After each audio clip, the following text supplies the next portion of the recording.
Step sequencers are one of my favorite things about old modular synths and vintage analog gear, and I highly encourage their use, whenever possible, as they're a great source of inspiration. The 1-bar 16th note grid is in some ways the basis of all modern electronic music.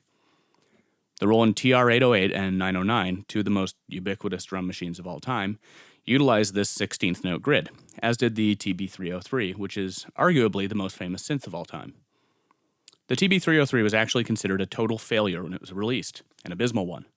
It was supposed to sound like a bass guitar, and it was designed to stand in as a live bass player, sort of like a bass equivalent of the simple drum machine that you might find on an old home organ. It didn't produce great results, and sales floundered. At one point, a music store in the town I grew up in would literally give you one with a guitar, because they couldn't figure out a way to get rid of them. It wasn't until 1988 and the Summer of Love in the UK that the 303 ascended from the garbage bin of history to become the iconic silver box that it is. And it wasn't just the sound, it was also the built-in sequencer. A hard-to-use, 1-bar repeating grid with programmable accents and slides. In some ways, step sequencers like the one on the 303 or the Moog Modular were just as influential on the music produced with those instruments as the oscillators or the sounds they created themselves. A step sequencer encourages constant revision, and it's a great sketch pad for turning out excellent short riffs. In fact, some of the most recognized melodies that dance music has produced are simple 1-bar 303 sequences. For example, Fatboy Slim's Everybody Needs a 303, Daft Punk's Defunk, New Order's Confusion, and Josh Wink's Higher State of Consciousness, etc., etc. The 303 wasn't the only synth to include an onboard sequencer, it's just one of the most famous. Back in the modular era, most step sequencers would contain multiple outputs for what's called CV or gate, which was the language that preceded MIDI and allowed instruments or parts of instruments to control each other. CV stands for control voltage, and in a common situation, this would be mapped to pitch.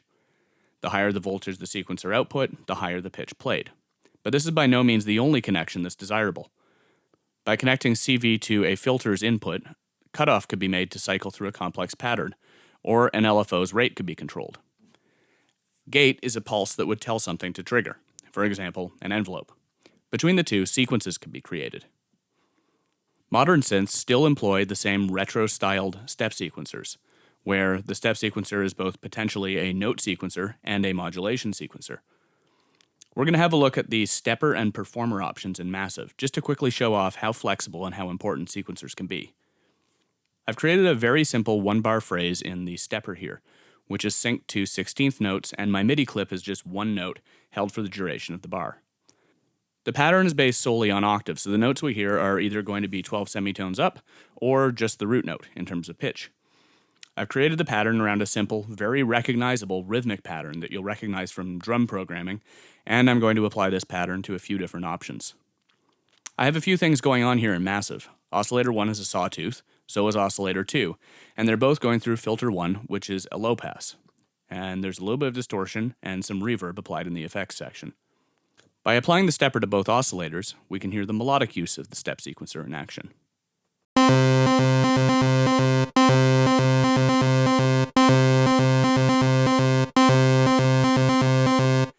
If, instead of tuning the second oscillator up 12 semitones, I tune it up 7, we can create a fifth every time the stepper outputs its high note. When it outputs its low note, it's still going to be just outputting the same incoming value to each oscillator.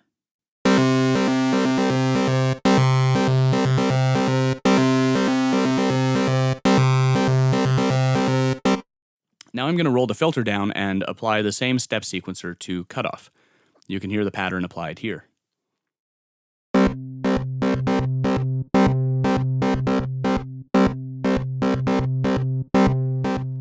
Now I'll bring up resonance and apply the stepper in an inverted setting.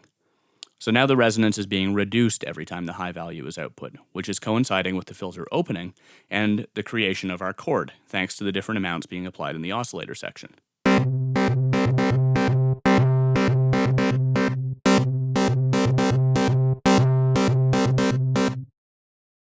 Finally, I'm going to apply it to a few things in the effects section, the distortion amount, and the wet-dry on the reverb, just to show off some of the less obvious possibilities.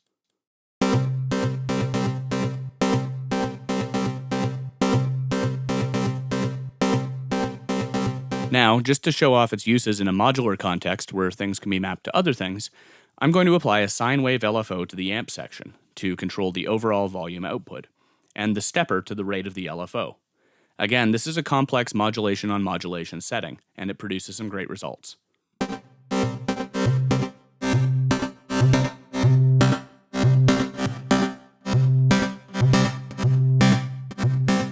Step sequencers are an awesome source of inspiration, and they can offer a ton of creative possibilities for sound design. Their inherent simplicity can be deceiving, because in a complex synth with some good routing options, they can allow for some fine-tuned variations and rhythmic patterns to be very quickly applied to a ton of destinations.